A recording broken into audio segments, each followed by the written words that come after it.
ಇಂದು ಆಷಾಢ ಮಾಸದ 2ನೇ ಶುಭ ಶುಕ್ರವಾರ. ಹೀಗಾಗಿ ನಾಡಿನ ದೇವತೆ ಚಾಮುಂಡಿ ಬೆಟ್ಟದಲ್ಲಿ ಭಕ್ತರ ದಂಡಿರ್ತಕ್ಕಂಥದ್ದು. ಹೀಗಾಗಿ ಏನು 2ನೇ ಶುಕ್ರವಾರ ಅಂದರೆ ವಿಶೇಷವಾದಂತಹ ಪೂಜೆ ಪುನಸ್ಕಾರಗಳು ಮಾಡ್ತಾ ಇದ್ದಾರೆ.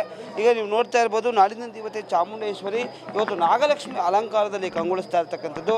ಹೀಗಾಗಿ ದೇವಾಲಯದಲ್ಲಿ ಸಂಪೂರ್ಣವಾಗಿ ಏನು ಅಲಂಕಾರವನ್ನು ಮಾಡಿರ್ತಕ್ಕಂಥದ್ದು, ವಿವಿಧ ಫಲಪುಷ್ಪ ತರಕಾರಿ ಅಲಂಕಾರವನ್ನು ಮಾಡಲಾಗಿದೆ. ವಿವಿಧ ಹಣ್ಣುಗಳನ್ನು ಕೂಡ ಮಾಡಿರ್ತಕ್ಕಂಥದ್ದು. ಈಗ ನೀವು ನೋಡ್ತಾ ಇರ್ಬೋದು, ಏನು ಜಗನ್ಮಾತೆ ಜಗನ್ಮೋಹಿನಿ ಜಗತ್ರಕ್ಷಕಿ ತಾಯಿ ಚಾಮುಂಡೇಶ್ವರಿಯನ್ನು ಇವತ್ತು ನಾಗಲಕ್ಷ್ಮಿ ಅಲಂಕಾರದಲ್ಲಿ ಕಂಗೊಳಿಸ್ತಾ ಇರ್ತಕ್ಕಂಥದ್ದು. ವಿವಿಧ ಪುಷ್ಪಗಳಿಂದ ಕೂಡ ಅಲಂಕಾರವನ್ನು ಮಾಡಲಾಗಿದೆ. ಆದಿಶೇಷನ ಮೇಲೆ ಕುಳಿತಂತಹ ಭಂಗಿಯಲ್ಲಿ ಮಹಾಲಕ್ಷ್ಮಿಯ ರೂಪದಲ್ಲಿ ಶಕ್ತಿ ಸ್ವರೂಪಿಣಿ ತಾಯಿ ಚಾಮುಂಡೇಶ್ವರಿ ಕಂಗೊಳಿಸ್ತಾ ಇರ್ತಕ್ಕಂಥದ್ದು. ಹೀಗಾಗಿ ದೇವಾಲಯದ ಬಲಭಾಗದಲ್ಲಿರುವಂತಹ ಮಂಟಪದಲ್ಲಿ ದೇವಿಯನ್ನು ಪ್ರತಿಷ್ಠಾಪನೆಯನ್ನು ಮಾಡಲಾಗಿದೆ. ಏನು ಈ ಉತ್ಸವ ಮೂರ್ತಿಗೆ ನಾಗಲಕ್ಷ್ಮಿ ಅಲಂಕಾರವನ್ನು ಮಾಡಲಾಗಿರ್ತಕ್ಕಂಥದ್ದು. ಹೀಗಾಗಿ ಬರುವಂತಹ ಭಕ್ತಾದಿಗಳು ಕೂಡ ದೇವರ ದರ್ಶನವನ್ನು ಮಾಡಿ ನಾಗಲಕ್ಷ್ಮಿ ಅಲಂಕಾರದಲ್ಲಿ ತಾಯಿ ಚಾಮುಂಡೇಶ್ವರಿಯನ್ನು ಕಣ್ತುಂಬಿಕೊಳ್ತಾ ಇದ್ದಾರೆ. ಬೆಳಗ್ಗೆಯಿಂದಲೂ ಕೂಡ ಸರತಿ ಸಾಲಿನಲ್ಲಿ ಬಂದು ತಾಯಿಯ ದರ್ಶನವನ್ನು ಮಾಡ್ತಾ ಇರ್ತಕ್ಕಂಥದ್ದು. ತಾಯಿಗೂ ಕೂಡ ಇವತ್ತು ಕೇಸರಿ ಹಾಗೂ ಹಸಿರು ಬಣ್ಣದ ಸೀರೆಯನ್ನು ಉಡಿಸಿರ್ತಕ್ಕಂಥದ್ದು ಹಾಗೂ ಶಂಖ ಚಕ್ರ ಗದಾ ಹಸ್ತೆಯಾಗಿ ಚಾಮುಂಡೇಶ್ವರಿ ಕಂಗೊಳಿಸ್ತಾ ಇದ್ದಾಳೆ. ಹಾಗೂ ಭಾಳ ಪ್ರಮುಖವಾಗಿ ಬರುವಂತಹ ಭಕ್ತಾದಿಗಳೇನಿದ್ದಾರೆ, ಆ ಭಕ್ತಾದಿಗಳು ಕೂಡ ಹೆಚ್ಚಿನ ಸಂಖ್ಯೆಯಲ್ಲಿ ಅಂದರೆ ಮುಂಜಾನೆಯಿಂದಲೇ ದೇವರ ದರ್ಶನಕ್ಕೆ ಬರ್ತಾ ಇದ್ದಾರೆ. ಹಾಗೂ ಸುಲಲಿತವಾಗಿ ದೇವರ ದರ್ಶನಕ್ಕೆ ಮಾಡಿಕೊಡುವಂಥ ನಿಟ್ಟಿನಲ್ಲಿ ಸಾಕಷ್ಟು ಕ್ರಮವನ್ನು ಜಿಲ್ಲಾಡಳಿತ ಹಾಗೂ ಪೊಲೀಸ್ ಇಲಾಖೆ ಕೂಡ ಮಾಡಿದೆ ಅಂತ ಹೇಳ್ಬೋದು. ಈಗಾಗಲೇ ದೇವಾಲಯದಲ್ಲಿ ವಿಶೇಷ ರೀತಿಯಾದಂತಹ ಅಲಂಕಾರವನ್ನು ಮಾಡಲಾಗಿದೆ. ಬಹಳ ಪ್ರಮುಖವಾಗಿ ಫಲಪುಷ್ಪಗಳು ತರಕಾರಿಗಳು ಸೇರಿದಂತೆ ಹಲವಾರು ಬಗೆಯ ಹಣ್ಣುಗಳನ್ನು ಬಳಸಿ ಈ ಬಾರಿ ಅಲಂಕಾರವನ್ನು ಮಾಡಿರ್ತಕ್ಕಂಥದ್ದು.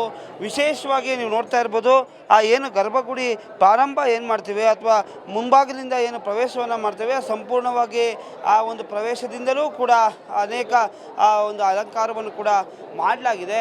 ಹಾಗೂ ತೆಂಗಿನಕಾಯಿ ಇರ್ಬೋದು, ಅರಿಶಿಣ ಹಾಗೂ ಕುಂಬಳಕಾಯಿ, ವಿವಿಧ ಹಣ್ಣುಗಳು, ಬಳೆಗಳು, ತಾಯಿಗೆ ಇಷ್ಟವಾಗುವಂತಹ ಯಾವ್ಯಾವ ಪದಾರ್ಥಗಳಿವೆ ಅವೆಲ್ಲ ಪದಾರ್ಥಗಳನ್ನು ಬಳಸಿ ಮಾಡಲಾಗಿದೆ. ಬರುವಂತಹ ಭಕ್ತಾದಿಗಳಿಗೆ ಒಂದು ರೀತಿ ಸ್ವರ್ಗದಲ್ಲಿ ಬಂದಿರುವಂತಹ ರೀತಿ ಫೀಲ್ ಆಗ್ತಾ ಇದೆ. ಭಾಳ ಪ್ರಮುಖವಾಗಿ ಏನು ನಾಡಿನ ದೇವತೆ ಚಾಮುಂಡೇಶ್ವರಿ ದರ್ಶನಕ್ಕೆ ಏನು ಬರ್ತಾ ಇದ್ದಾರೆ, ಈ ಒಂದು ಅಲಂಕಾರ ಕೂಡ ಕಣ್ಮನ ಸೆಳೀತಾ ಇರ್ತಕ್ಕಂಥದ್ದು. ಎಲ್ಲ ರೀತಿಯಾದಂಥ ಹಣ್ಣು ತರಕಾರಿಗಳನ್ನ ಬಳಸಲಾಗಿದೆ. ವಿಶೇಷವಾಗಿ ಖರ್ಜೂರದ ಹಣ್ಣುಗಳನ್ನು ಕೂಡ ಬಳಸಿರ್ತಕ್ಕಂಥದ್ದು. ಹೀಗಾಗಿ ಸಾಕಷ್ಟು ಜನ ಭಕ್ತಾದಿಗಳು ಕೂಡ ಇಂದಿನ ಆ ಒಂದು ಅಲಂಕಾರವನ್ನು ನೋಡಿ ಅಥವಾ ಏನೋ ಬಣ್ಣ ಬಣ್ಣದ ವಿದ್ಯುತ್ ದೀಪಗಳನ್ನು ನೋಡಿ ಕೂಡ ಏನು ಸಾಕಷ್ಟು ರೀತಿಯಾದಂತಹ ಉತ್ಸುಕತೆಯನ್ನು ಮಾಡ್ತಾ ಇದ್ದಾರೆ.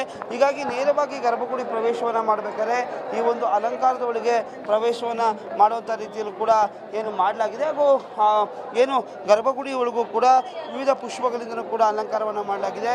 ಖರ್ಜೂರದ ಹಣ್ಣುಗಳಿಂದ ಅಲಂಕಾರ ಮಾಡಲಾಗಿದೆ, ತರಕಾರಿಗಳಿಂದ ಅಲಂಕಾರ ಮಾಡಲಾಗಿದೆ.